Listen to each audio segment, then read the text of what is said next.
Ama, patawarin mo kami sa aming mga pagkakasala, gaya naman ng pagpapatawad namin sa mga nagkakasala sa amin. Mahirap, gusto nating tayo ay patawarin. Pero para mas maging karapat-dapat at maginhawa ang paglapit natin sa Diyos, dapat ay matuto tayong magpatawad. Sapagkat marami rin ang ating kasalanan. Pero tanggapin natin ang realidad na marami ring taong nagkakasala sa atin.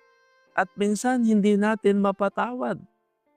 Alam mo ang tao, tuwing makikita yung nagkasala sa kanya, sabi nga nung iba, kumukulo ang aking dugo tuwing makikita ko ang taong yan. Tuwing makita ko yung taong yan, lagi kong naalaala ang mga ginawa niyang kasalanan.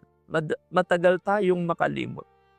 Matagal umalis ang sakit, ang sama ng loob, ang sama ng damdamin sa mga taong may kasalanan sa atin. Ito man ay kapamilya natin, mahal natin sa buhay, lalo pa ang ibang mga tao.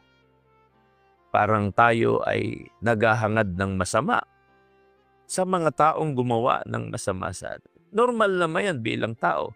Pero dahil pinag-uusapan natin ang marapat na paglapit sa Diyos sa pamagitan ng panalangin, huwag kang lalapit sa Diyos